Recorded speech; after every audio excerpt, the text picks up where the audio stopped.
Hoodoo, the Akan term Undu, meaning medicine from roots, trees, plant life. Undu, to become heavy with the spirit through spirit possession, spirit communication, divination. Cast, the Akan term Guasi, to project, to throw, release. Cast, to form into a mold, to solidify. Hoodoo cast, to project our sacred mold of Akan ancestral religion in North America, the solidification of our identity, our ritual culture of medicine for healing and defense, our ritual culture of spirit communication for knowledge and application. Hoodoo cast, for the preservation of our people and the eradication of our enemies. Chimo, that means greetings to all Afurakanu, Afuraitkaitnut people, meaning African black people. We are back once again with episode 6 of Hoodoo Cast, podcast for authentic Hoodoo, Akan ancestral religion in North America. I'm Odwirafo, Kwesi, Radnehmata, Akan. So this is once again is a single episode. We'll have about 1/3 to 1/4 of our episodes being single episodes, and the vast majority, 2/3 to 3/4, will be interviews like you saw in the first 4 episodes. But we wanted to do this single episode to pick up on the previous episode 5 to bring a little bit more clarity in the cosmology dealing with the Okomfo and the sacred Akan cosmogram and so forth. And then we want to get into this notion of the Goofah doctor and the Goofah Dust and the nature of spirit possession and spirit communication and the 7 spiritual senses. So first, when we have this, and we'll put this image on the screen, we talked about that cross structure. We talked about the symbol of the Okomfo. We talked about that cross structure representing the soul, the divine consciousness, physiologically, the divinity that governs the head. Just like your physical body has an entity within the head, a smaller physical body in the head, which is the brain that regulates order within the physical body. Your spirit body, which we call Sum in the Akan tradition, has a smaller spiritual force in the head region that is called the Akra for males, Okra for females. That is the soul, that is the divine consciousness. It is a divinity that is installed in the head region of your spirit body, that force in the head that leads you towards thoughts, intentions, and actions that are in harmony with divine order and disinclines you from thoughts, intentions, and actions that are out of harmony with divine order, out of harmony with your divine function. It is a male divinity for men, a female divinity for females. This is the divinity that we communicate with. It is basically a messenger of the Great Mother and Great Father Supreme Being. And of course, as we said previously and always, only Afuraitkaitnut people, African black people, have this divinity, male or female divinity, governing their spiritual head. So, and of course, all of the different traditions, Afuraitkaitnut traditions, African black traditions, have their own name for that force in the head region, the spiritual head, based on their language. Of course, in the Akan tradition, that is the Okra for males, as we said, and Okra for females. Now, we're going to show an image on the screen. The symbol itself, you'll see the Akrafo, which is a soul washer, and they call the Okomfo. Sometimes that's the title of the golden disc and so forth that has the symbolism representative of the Okra, the soul. Sometimes they simply call it the Akrafo Konmu and so forth, but you'll see that around the, it's on a necklace around the neck, hanging right over the heart and so forth, and you'll see that we wear this symbol. Just like you have that solar disc representative of the soul, the divine consciousness on the body is directly over the heart. So you have the soul, the divine consciousness regulating the desires that you have in your heart. Are those desires in harmony with divine order? If they are, then you engage in that activity. If you have a desire to engage in certain work, certain activities, certain entrepreneurship, certain relationships and so forth, if those desires are in alignment with divine order and your divine function, then of course you engage in those activities. If they are out of alignment, then you disincline yourself and disengage yourself from those activities. Symbolically, that solar disc right over the heart and so forth is the soul, the divine consciousness, regulating the desires so you can execute your function in the world, align every thought, every intention, every action, every moment of every day with divine order. And if we make mistakes, legitimate mistakes, we engage the ritual process to ritually incorporate divine law and ritually restore divine balance.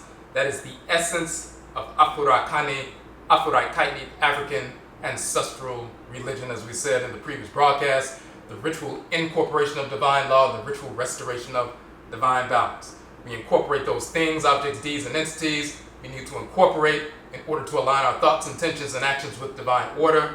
And we reject those things, objects, deeds, and entities we need to reject, to hate, to repel, in order to restore balance to our thoughts, intentions, and actions. So these are the expansive and contractive poles of ancestral religion. So you have this solar disk representative of the Kra, and it has a force that helps to regulate the heart itself and so forth. So it's not just symbolic, it's also a talismanic structure, what we call sumain in the Akan tradition, infused with energy of the Okra, the divinity that governs the Okra, so it can affect your spiritual heart. So that's where you see the symbolism. One thing that's very important that we build on from the previous session, you see that it's a golden disc. Now that golden disc is important. Why is it a golden disc? Sika in the Akan language is the term for gold. Now it's also the term for money. That's because the original medium of exchange for purchasing products and moving goods and services and so forth, the original medium of exchange was Sika, or gold. Now, in Akan cosmology, and the same thing in the Hoodoo tradition, in Hoodoo, when we talk about the sun rising in the east and setting in the west, and these are the two balancing points of the day, also the spring equinox, the balancing point of the year, the autumn equinox, the balancing point of the year, when the sun sets and goes into the quote-unquote underworld and penetrates the earth and so forth, and brings that solar energy into the underworld and so forth. We've always recognized that as that solar energy penetrating Asase Afua, the fertile earth mother, and Asase Ya, the barren earth mother, the two twin earth mother divinities. Now, gold itself is a physical manifestation of that divine golden solar light manifest within and taking up residence within earth. Gold is concretized solar energy. So it's a sacred metal. Gold never spoils. You have gold that you find and so forth in ancient Kemet thousands of years ago, and it's still just as pure and so forth as it was then. So it doesn't rust and so forth. So we always recognize gold to be representative of the concretization of solar energy. So when you see the golden disc, representative of the divine consciousness, the soul, Okra, you see it in the gold form. It carries that solar fire energy that enlivens, enlightens, illuminates, and so forth. It is representative of the concretization of the solar orb. So then we go back to our Akan Cosmogram, the Clairaudience, and we show the four positions of the sun and so forth, the yellow, red, white, black, and the different phases of energy throughout the day, throughout the year. We talked about the different ritual practitioners, Odwirafo, Odusinfo, Odutofo, Odumafo, and so forth. We went into some detail about that. This is all related to the solar disk, the positions of the sun, governing every aspect of the day, every aspect of the year, every aspect of the expansion and contraction of our life force energy and its different manifestations and how it manifests in our temperament and so forth. All those things are associated with that solar energy, and the gold disc represents that solar energy and manifests and concretizes that solar energy, that light within us. Now, we also talked about the equilateral cross structure of this sacred symbol. Of course, physiologically, it's representative of the two hemispheres of the cerebral cortex, the cerebrum, and the two hemispheres of the cerebellum. And together, that fourfold structure regulates every aspect of your life. So we talked about that. We also talked about it in the form of a crossroads symbol. Of course, the original manifestation of that cross in the form of an anthropomorphic form and deity form. You see the Kuaba doll on the feminine side. That is the original cross structure. And when you see in the anthropomorphic form and so forth, and when you look at our book, Ankh, the origin of the term yoga, Kara Kasa, the origin and nature of the chakra, first and foremost, we show etymologically and cosmologically that the terms yoga and chakra come from the terms yonk and yoka and yonka and onk and so forth, and kara in ancient Kemet, thousands of years before the existence of Hinduism and Buddhism and so forth. So we go into detail about that, but we also show the relationship between the Akuaba doll, and we'll show that on the screen, as well as the Ankh. You have Ankhs that are male as well as female, just like you have the Akua figures that are male as well as female. Some of the Ankhs simply are a loop with the cross structure, but then some of them are anthropomorphized. You have Ankhs with arms and legs, hands and feet and so forth. That same structure, the Ankh structure, was preserved in the Akan tradition for thousands of years, all the way to this day. The Hoodoo doll baby in the Hoodoo tradition, we show in our article on the Hoodoo doll baby, is the Ankh structure. It is the Akuaba doll, it is the Ankh structure. So that's the original anthropomorphic manifestation of that sacred cross structure, preserved in our traditions from ancient Khanit and Kemet, Nubia and Egypt, through West Afuraitkaitnut, Africa, Ghana and Ivory Coast, and the ancient Akan empires, into North America as the Hoodoo doll baby. And when you look at Akuaba, that is the doll baby. Notice you hear about voodoo dolls, wanga dolls, and so forth, the juju dolls. When it comes to hoodoo, they're hoodoo doll babies. That's the Akuaba.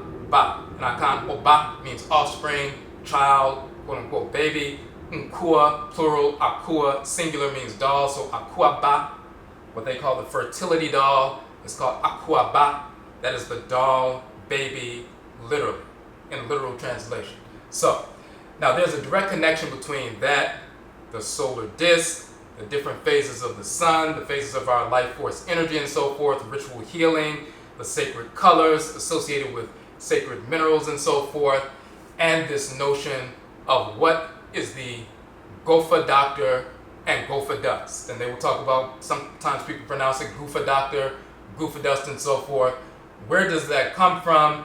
And let's look at some cosmological and linguistic information that proves who the Goofah Doctor is and what the Goofah Dust is. Now, the term comes from the Akan tradition. So first and foremost, let's look at some cosmology. We talked about the Akuaba doll, the so-called fertility figure governed by the female divinity Nebet-Het, who was Akua in Akan and Agberu. We talked about that in episode 4 with Mama Candace. Agberu is the wife of Eshu in the Yoruba tradition, the Orisha that governs offerings. Akua is the wife of Awuku in Akan. She's the female divinity that governs ritual offerings. She is Nebet-Het, the wife of Set, the trickster and the messenger in ancient Kemet, the one who governs offerings and has the offering bowl on her crown and so forth. So, we talked about her dealing with fertility. Now, the term for birth in Akan is Awo. The term for death in Akan is Awu. The only difference is the O and the U. Awo is birth, Awu is death. So when we talk about life and death and so forth, life and death are not two opposites. Birth and death are the complementary opposites of one another cosmologically. An ancestral spirit, an ancestor or ancestress is drawn into the womb of one of their descendants, and that descendant eventually gives birth to that spirit as a baby and so forth. 9 months later, they go through the gate of Awo, or birth. They live in the physical world for 70, 80, 90, 100 plus years. Then they transition, go through the gate of Owu or Awu, death, and then they live in the underworld, the spirit realm, the ancestral realm. So you go through the gate of birth, Awo, you live in the upper realm, the earthly realm. Then you go through the gate of death, Awu, and then you live in the ancestral realm, the spirit realm. So Awo, birth, and Awu, death, those are the two complementary opposites. Life is continuous throughout both realms. And we have proof of that, of course, through what we call Bebra, or reincarnation. And of course, anybody who engages in ancestral communication has that direct experiential knowledge of that. Now, when we look at Awo and Awu, the difference between fertility and death is O and U, Awo and Awu. So now let's look at this notion of the Goofah doctor, or quote unquote Goofah doctor, Goofah Dust, Goofah Dust. We talked about the 4 classes of ritual practitioner called Odwirafo, Odumafo, Odunsinfo, Odutofo, which became Hoodoo-yefo, Hoodoo-mafo, Hoodoo-sinfo, Hoodoo-tofo in the Hoodoo tradition. Preserved for hundreds of years right here in North America. We talked about that in episode 5. Now you also have this form of ritual practitioner in the Akan tradition called the Okomfo. In the Akwamu Akan dialect, it is Okomfo, one of the group of people. Fo means a plural, as in a group of people. And then you have the term Kom, which is the root. Now, just like we said before, if you say an Akan individual, that's Akan Ni. The Akan group, the Akan people, is Akan Fo. You have one of the group of people, Fo, who engages the Kom process. The term Kom means possession. It's comprised of 2 words, Ko, which means to go, and Mu, which means within. So Komu, which is contracted to Kom. Komu becomes Kom. It means to go, Ko, within, Mu. Komu or Kom. An individual who engages the Komu process or the Kom process, the spirit that goes within, the spirit comes down, possesses and goes within the body and operates through the person's spirit possession. That's the Okomfo. That's the person who engages the Kom process or the spirit possession process. You'll find that the term Kom means spirit possession. It also means to incline or to lay aside and so forth. Of course, when the spirit comes down, there's heaviness, do, ndu, hoodoo, and so forth. We talked about hoodoo meaning become heavy with the spirit. The body inclines or leans to the side and so forth with the weight of the spirit. And then the spirit begins to operate through the body, through the agency of that individual. And the person takes the back seat and the spirit takes the front seat. No different than if you're driving in a car, you stop, you allow your friend to get into the car, you get in the back seat, your friend takes the wheel and takes control of the direction of the vehicle. There are 2 individuals, 2 entities in the vehicle. One person is in control and the other person is an observer. That's what spirit possession is in our ancestral religious traditions. Your spirit takes the background, and the spirit that enters into your vessel or your vehicle that has taken the wheel of your body, that individual is now in the foreground. That's the deity, the Abosom, or the ancestral spirit, the Osamai, as they're operating through the body, laying hands, healing people, teaching, guiding, showing people how to procure herbs and so forth. And after that spirit leaves the body, then you get out of the back seat, the background, and you get back into the front seat, the foreground of your own vehicle, and you operate through your body like normal. So, but when we talk about spirit possession, we're talking about Kom, to go within. The spirit comes down and goes within. Of course, on a mundane level, anytime a woman becomes pregnant, spirit comes down and quote unquote takes possession of that zygote, the union of the sperm and ovum and so forth. That spirit possesses that physical structure, and then 9 months later, that spirit operating through that developed physical structure is born as an infant and so forth. So that's on the mundane level, that's a form of spirit possession. You are spirit. You are spirit possessing your body right now until you become 90, 100 plus years and your spirit leaves the body and so forth. So the class of ritual practitioner that gets possessed consistently by the Abosom, the deities, by the Nanonoman Sambanfo, the spiritually cultivated ancestresses and ancestors, these are the Akomfo, or simply Komfo. Now, in the Akan language, there are different dialects. So, Akanfo is the group of people, Fo, who are Akan folks or Akan people. That's in the Akwamu dialect. In the Asante dialect, for example, the Fo has a diphthong, and that's how they pronounce it. So instead of saying Akanfo, they say Akanfo, and it dips. Instead of saying Komfo, one of the group of people, Fo, who engages the Kom process or the possession process, instead of saying Komfo, they say Komfo. In the Akwamu dialect, the term for ancestresses and ancestors are NSAMANKOM, one of the group of people, Fo, who are Samine, discarnate spirits, NSAMANKOM or NSAMANKOM. In the Asante dialect, they say NSAMANKOM. NSAMANKOM is a diphthong. So, the term Komfo in the Akan dialect becomes Komfo, Komfo, Komfo in the Asante dialect. You will find that's very important because when you make a comparison, the Akan people in Guyana in South America, their traditional religion is called Komfa. And typically, if you read about it, you Google it, they will spell it C-O-M-F-A, Komfa. But they understand the etymology of the term. Komfa is Komfo, that's the Asante dialectical variant of Okomfo, one of the group of people, Fo, who engages the Okom process. So if you see someone getting possessed and they put the powder on their bodies and so forth, they're dancing, the spirit is operating through their body, they'll say, there goes the Komfo. That's what an Akwamu person would say. An Asante person would say, there goes the Komfo, Komfo. And in Guyana, the Asante dialectical variant was dominant, so they would say that's the Komfo, Komfo, and that became contracted to Komfa, Komfa. And the same thing happened in North America.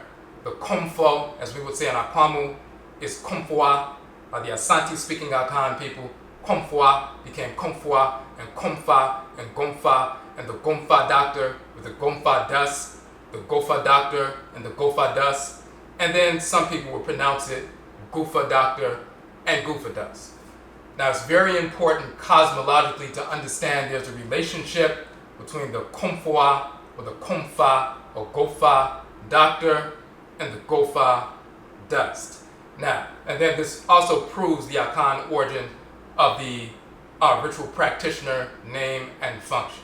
So we'll post an image when you see a traditional Komfo or Komfoa in the Akan tradition become possessed by divinity.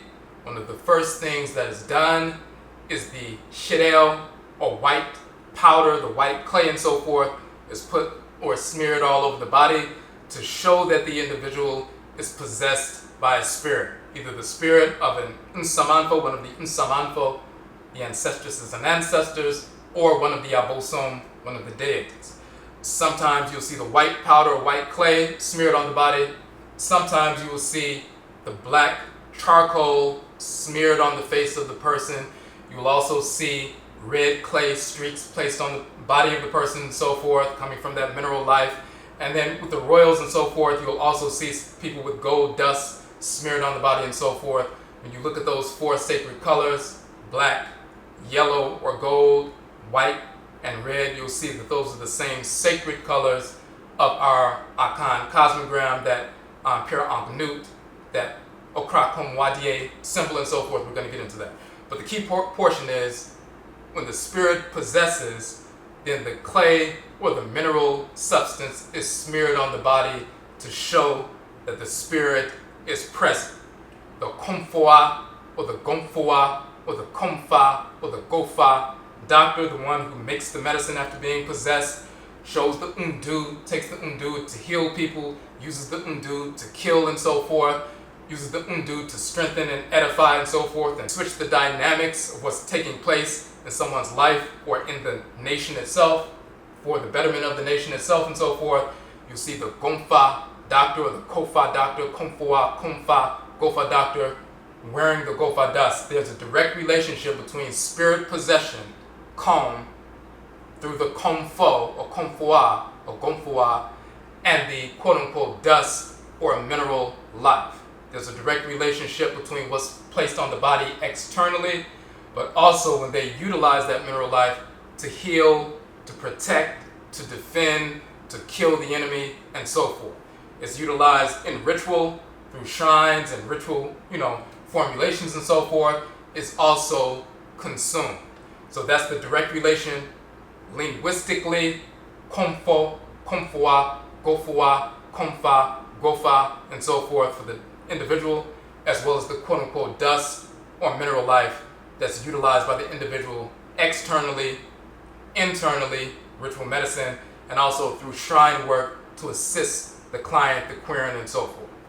Now, the role of the Komfo or Komfoa in our Akan tradition typically is the one who possesses the spirits to bring divine order, information, guidance, if you're out of harmony with divine order, if you're out of balance, how to get back in balance and so forth, healing, protection, defense, and various things. That's the role.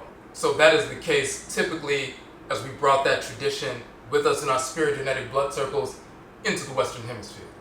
Now when we get to North America, we still have people who are born Okomfo or Akomfo, plural, Komfo or Komfoa. They become the Komfa in Guyana. They become the Gofa in North America with the Goofah Dust and so forth.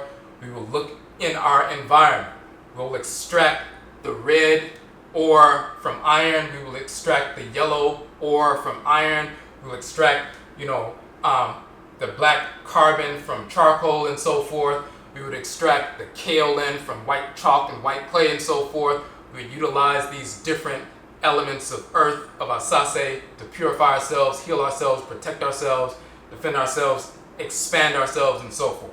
This is what we've always done. But the character of the tradition and the ritual practitioner, the Komfo, Komfoa, was more focused on defense, escaping from enslavement, waging war against the whites and their offspring, the so-called slave master, and so forth. Early on, that was a more primary focus. So you'll find that the Komfo, of course, they healed the people being possessed and so forth by the spirits of the ancestresses and ancestors, healed people, guided people to certain medicines and so forth, strengthened people, edified people. But that focus on defense, killing the enemy and so forth, that was a primary focus. So the Komfo or Komfoa also functioned as a Kumfo and Kumfoa. Now we talked about the term Kom means possession. Ka means to go. Mu means within. Komu means to go within. Now Kum in the Akan language, Ku means to die. Kum means to kill, to slay, to destroy, and so forth.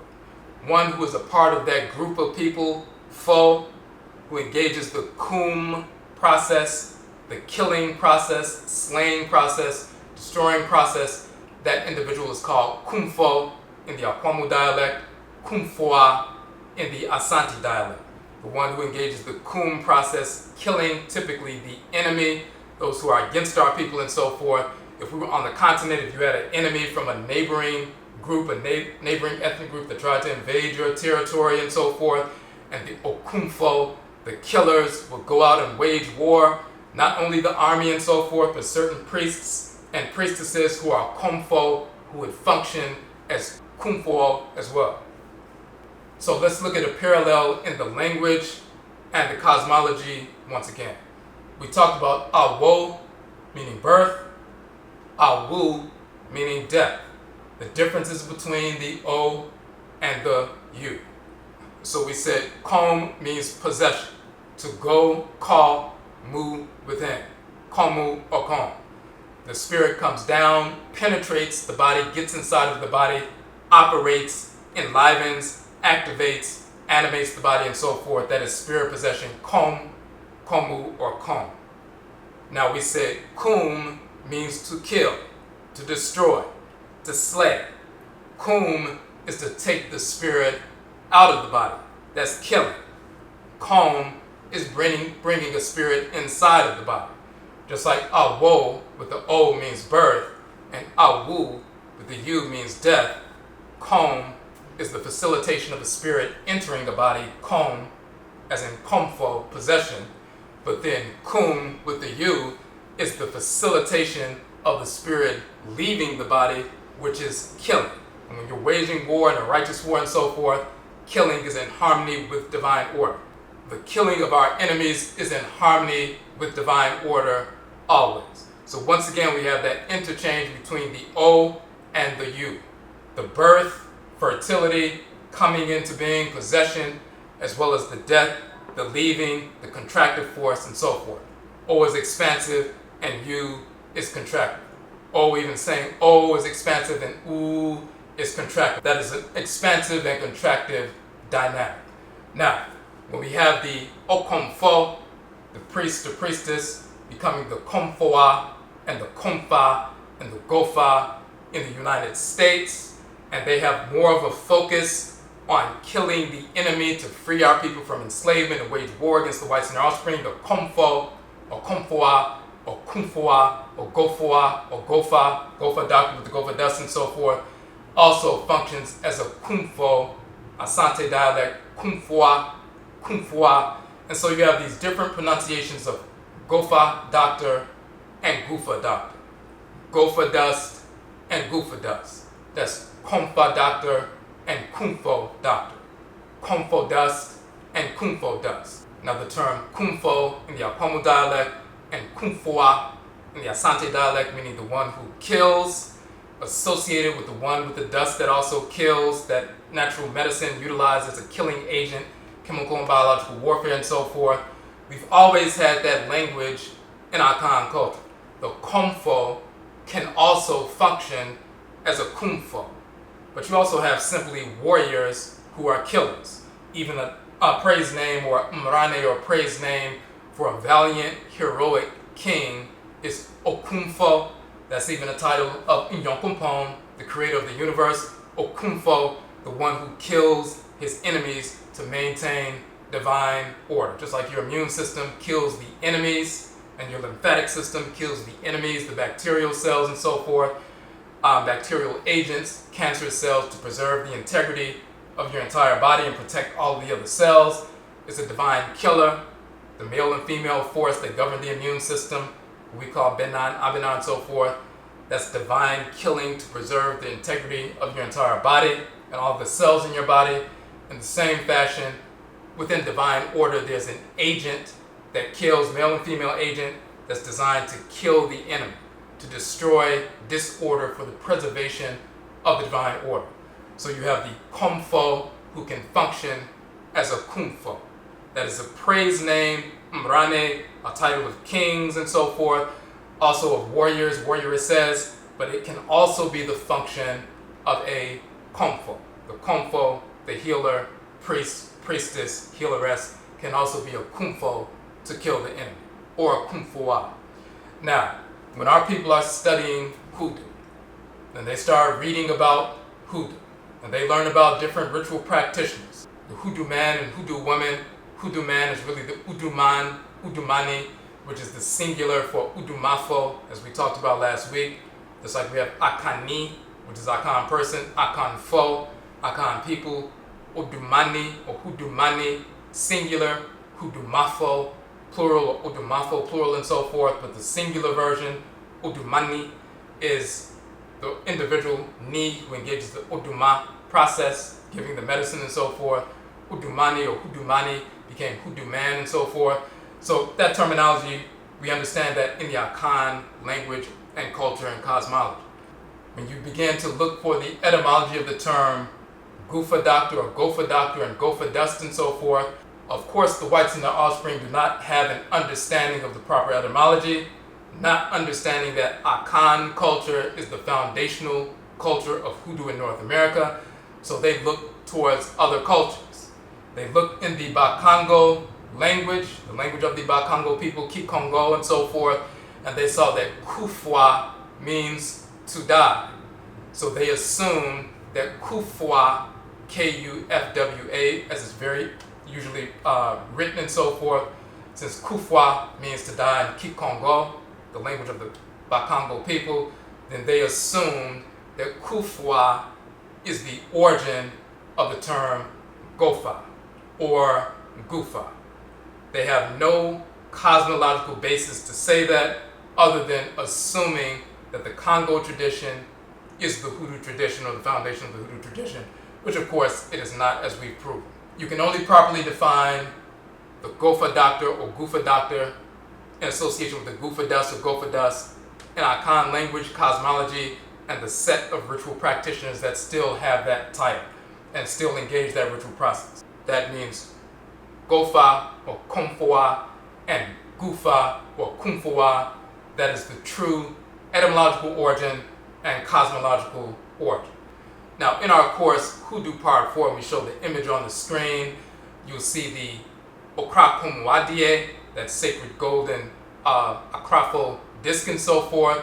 You'll see the cosmogram, you'll see the Adinkra symbol, but you'll also see 4 different mineral substances.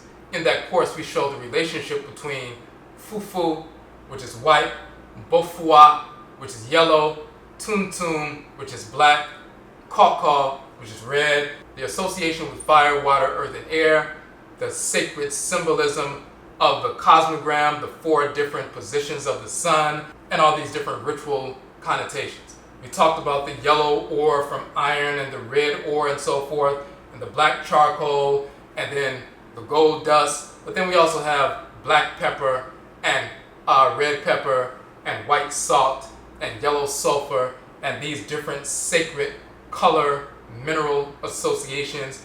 These sacred colors associated with different aspects of the Earth Mother, the healing, protection, ritual incantation, purification, and more. So we go into detail about that in part 4. That gives further detail and proof of the association of the Komfo or Komfoa, Goofah Doctor, and the Komfoa or Goofah Dust. We're taking this short break to let our viewers and listeners know about our 9 archived online Hoodoo courses. We conducted a series of 9 courses online. Some of them are 4-week courses, some of them are 6-week courses. All 9 courses are available as a special for our listeners for $50 for the entire 9-course Hoodoo set. Trustery, cosmology, ritual medicine, divination, and more. Simply go to our website, Odwirafo.com, on the Akongwa Suya page, and you can access all 9 courses. Now, back to our interview. Now, to further examine this notion of Kom or Nkom, spiritual communication, Okom, spirit possession. Once again, Ko means to go and move within, Komu to go within. And you'll find that same definition as we've shown in our book, Hoodoo People, the same term, Kom, meaning to possess and also to lean or incline and so forth. The same definition you have in the Akan language is the very same definition we show and prove in ancient Khanit and Kemet, in the Medutu, in the hieroglyphs. As the language is spelled out and so forth, you will see the ancient term Kom means to possess, also to lean or incline upon and so forth. And once again, that inclination, when the spirit possesses and comes down upon the person, the term Undu, for a spirit to come down, the person becomes heavy with the spirit, Undu, weighty with the spirit, Undu, and then they communicate and have a presentiment of foreboding to see what's unfolding in the future in the spirit realm and so forth, and how it impacts the physical realm. That's also the definition of Undu and so forth. You'll see even that a hand is grasping and so forth, possessing in the Medutu, the hieroglyphs for the term Kom, to possess, to seize. That is the same term, Kom, in Akan, to possess, and the same thing in North America, the Komfa, Komfoa, Gofa, and so forth, the one who gets possessed with the spirits of the deities and the ancestresses and ancestors, the spirit medium, the one who is a horse for the divinities. The deities come down, the ancestral spirits come down and ride this individual and communicate and heal the population, the Afuraitkaitnut population. But to give a little bit more insight into this nature of Kom. Now, we did an article, we'll put the image on the screen, NSAMANKOM and the 7 senses. Now, what we're talking about is the 7 physical senses and then the 7 spiritual senses. And they are each aligned with the Abosom, the deities that animate the solar, lunar, and planetary bodies that govern the 7-day week in Akan culture. And of course, as we talked about in the previous episode, in Akan culture, we are named after those divinities that govern the solar, lunar, and planetary bodies that govern the 7-day week. So when we're born on a specific day, that is an indication to the community that we were assigned to that specific divinity who governs that day before we even entered into the womb. That deity governs our head and so forth. But there are 7 senses, physical and spiritual, not just 5. Of course, we know about taste and touch and sight and, hearing and so forth. But the other 2 senses are your sense of balance. If If you didn't have a sense of balance, you couldn't sit up straight in a chair, you would fall over. You couldn't walk down the street, you would fall over. You're always engaging your sense of balance. And then you have a sense of time. You have a sense of things moving, and that also includes spatial considerations and also has to do with balance as well. Now, just like you have the capacity to see, the capacity to hear, capacity to smell, capacity to taste, capacity to touch, the capacity to balance yourself, the capacity for time, and that begins fundamentally with your heartbeat. Every beat is a measurement and so forth, and segments the different, the aspects of the day into, smaller, quote unquote, bites or segments and so forth. We know the movement of the sun and the periodicity of the moon and so forth, all these different things. So those are the physical senses. Now you have spiritual senses, and this is where this notion of Kom comes from. Komu or Okom means spirit possession. Kom means spiritual communication, and that's a form of possession as well. When sound vibrations enter your ear, that's a possession of your eardrums and so forth, causing your eardrums to oscillate and generate those sounds so you can understand what's going on. When life force energy enters into the pupil and so forth, the iris, that's a form of possession. So every sense is a form of Kom, spiritual communication, which is a form of Okom, a form of possession. Now, just like you can see physically, some people have the capacity to see beyond the physical. They are clairvoyant. That's the spiritual sight. That's the spiritual sense of sight. They can see a spirit walking around in the room and so forth, and what the spirit looks like. If they've never seen your great-grandmother, they can give you a depiction of what that woman looks like. She's sitting right there on the couch. The spirit is there. She has on certain colors and so forth. They can fully describe that individual because they have that clairvoyance. You have a physical sense of hearing. Of course, some people can hear beyond the physical. They're clairaudient, and they may not be able to see spirits walking around, but they can hear a spirit speaking. When we talk about people speaking in tongues and so forth, an ancestral spirit possesses and only knows his or her own ancestral language, so they speak in their ancestral language. If you know the language and so forth, you can understand what they're saying. And then there are also arcane versions of a language, and there are ritual versions of traditional language that are only spoken in shrines and so forth that even the average person speaking, for example, the Akan language wouldn't understand. But, so, people can hear beyond the physical, they are clairaudient. A spirit is in the room, they can speak and tell you what's going on, and then you can communicate that to someone who needs to listen or needs that message and so forth. You have the physical sense of smell, and then you have clairalience. You can smell beyond the physical. That's akin to, if you think about bloodhounds and dogs that are used for tracking and so forth, you can't pick up a smell, but they can take a cloth from somebody who escaped and so forth from prison, let the dog smell the cloth, the piece of clothing that the person had on, they pick up the scent, and then they can run through the forest and track that individual down. They have a heightened sense of smell that we typically don't have. But we also have this notion of clairalience. You can smell beyond the physical. There's a different scent that each individual has, your physical body, natural body aroma and so forth. Someone who is clairalient, they can pick up the different energetic force in the form of aliens, in the form of smell. There's a different odor or smell or aroma emanating from the spirit that comes into the room. They may not be able to see the spirit. They may not be able to hear them because they're not clairvoyant or clairaudient.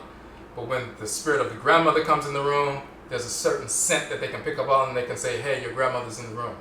If there was somebody who's not related, some deceased individual who's murdered outside the house, down the block and so forth, and that spirit comes in the room and they have a different pungent, negative aroma or odor and so forth, they're like, there is an enemy in the house and they're operating in a certain fashion.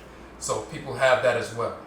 Then you have clairgustance, just like you have the physical sense of taste, you also have that spiritual sense. You can taste beyond the physical. So just like clairalience, you can pick up on the scent. Some people don't have that capacity, but they can pick up on the differences between the spiritual energy of an entity because their taste buds spiritually are stimulated. So someone who has a harmonious spirit comes in the room and they have a nice, sweet taste that stimulates their physical and spiritual taste buds. But then a negative spirit enters into the room and so forth. And then there's a very sour or a negative or poisonous taste that enters into the spirit body of the individual. And they can discern the difference between who's who. Now you also have the sense of touch, and to feel or touch beyond the physical is very often called clairsentience. So you may not be able to see a spirit, hear a spirit, smell a spirit, or taste, but then you can feel the energy. You can be sitting down watching television, a hot energy moves through your body, around your body. Well, all of a sudden you feel this cool energy that moves through your body and you get goosebumps and so forth. You can feel the push of that spirit walk by. It's clairsentience. You can feel that energy. So some people can communicate and discern the difference between what kind of spirit, deity, or ancestral spirit is present simply by that clairsentience. Now the other two senses, the sense of balance, we have coined the term clairequilibrance. So when you get possessed or you feel the energy of a spirit in a room, all of a sudden you lose your sense of balance. And depending upon the nature of that discordance or imbalance, you can determine whether or not that's an ancestral spirit, a deity, a discarnate spirit that's not an ancestral spirit, whether it's a good one, a negative one, and so forth. If it's a fiery divinity, water divinity, and so forth, based on the sense of balance and how it's manipulated, you have clairequilibrance.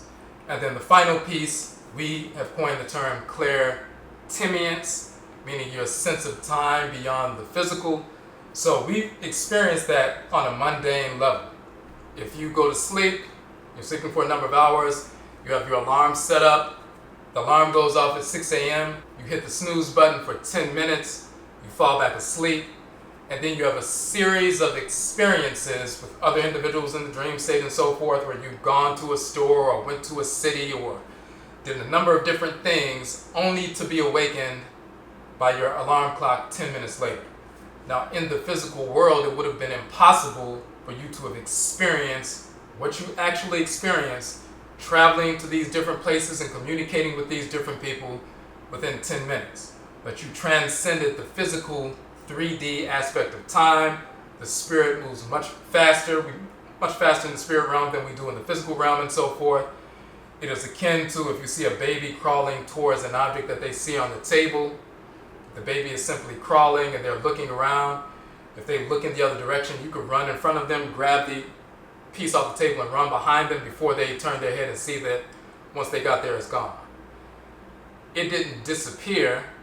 To them, it may have disappeared because they're moving so slow. But since you're moving much faster, you can actually take the piece and come back behind them before they know what happens. The movement within the spirit realm is much faster than the movement within the physical realm, so the ancestral spirits can see things that are unfolding. What track we are on, we're moving much slower in comparison to them, so they can see what's unfolding in our quote-unquote future and warn us, if you stay on this track, this is what's going to happen to you. You need to change lanes now. It's like somebody standing on top of a building and they can see one car speeding towards the intersection 2 miles away and another car speeding towards the same intersection 2 miles away from a different direction. They can see if either one of these individuals don't change lanes, there's going to be a crash. The individuals don't know because they don't know what's happening miles away from them. But the one with the bird's eye view, they can see what's unfolding in present real time. And they can warn the individual, you better change lanes. The NSAMANKOM, the ancestral spirits, and the Abosom, the deities, are in that bird's eye view position from Asamando, from the ancestral realm. They can tell us, you're on this track, you need to change lanes and so forth. You can go to your shrine, you can go to your Okomfo, as we call it, sit down to meditate, close your eyes and so forth, and the next thing you know, 5 minutes has passed. Then the next thing you know, 45 minutes have passed, and it feels like only 5 minutes have passed. When a spirit enters into the room, and it shifts your sense of time, and you lose your sense of time because of spirit possession, spirit communication, and so forth, they affect your sense of time. That is clairtimiance. You can discern the difference between the kind of spirit that is trying to engage with you or is successful in engaging with you, whether it's a positive spirit, negative, ancestral spirit, unrelated, discarnate spirit, the spirit of a divinity and so forth, animal totem spirit, whatever it is, you can discern the difference. If you're clairtimiant, you have the capacity to experience your sense of time beyond the physical and utilize that in a divinatory fashion. So clairvoyance, clairaudience, clairalience, clairgustance, clairsentience, clairequilibrance, clairtimiance. These are the 7 spiritual senses. These are the means by which the abosom, the deities, the forces in nature, and the NSAMANKOM, the spiritually cultivated ancestresses and ancestors of our spirit genetic blood circles. That's Afuraitkaitnut people, and only Afuraitkaitnut people, African black people. That's how they communicate with us, through these major spiritual senses and so forth. These are gateways to Okomfo, spiritual communication. So that ties into the nature of the Okomfo, or Komfoa, Komfa, and so forth, and how they communicate, how they get possessed, how they bring the messages back from the spirit realm, how the spirits speak through them and so forth, why they utilize specific Goofah Dust, meaning black earth, red earth, yellow earth, white earth, all these different things. So we just wanted to put a bookend on the previous single episode when we started talking about the Okrakum Wadie and the sacred Akan Cosmogram, the 4 positions of the sun and the ritual practitioners, but also to get into the Goofah Doctor, Goofah Dust, and so forth, to give a proper cosmological and linguistic understanding of what we're dealing with and how this is Akan culture preserved in our blood circles. So we will get back to our interviews in different cities coming up. Join our Patreon community, the Hoodoo Cast Patreon community, for all updates, early video releases, our documentary film. You can access our documentary film right now. Our first documentary film, Amarukafo Adibisa, African American Ancestral Divination. You can access that film in our Patreon community right now. It's also accessible on Vimeo on our website. You can see our Kanche Films page on Instagram, as well as the KancheFilms.com website to access the film. But if you're part of the Patreon community, that film is part of that, access. Many of our 38 online courses are part of that access you have when you join the Patreon community. So, but once again, yet I say we thank everybody for tuning in to Hoodoo Cast, and Yabesha Bio. We will meet again. That's it. Yerase, we thank you for tuning in to our podcast. See our website at hoodoocast.com to download our 31 books and access our 38 online courses. See our Hoodoo Cast Patreon community for all exclusive content, and also use our Hoodoo Cast hashtag on all social media platforms. Yebeshia.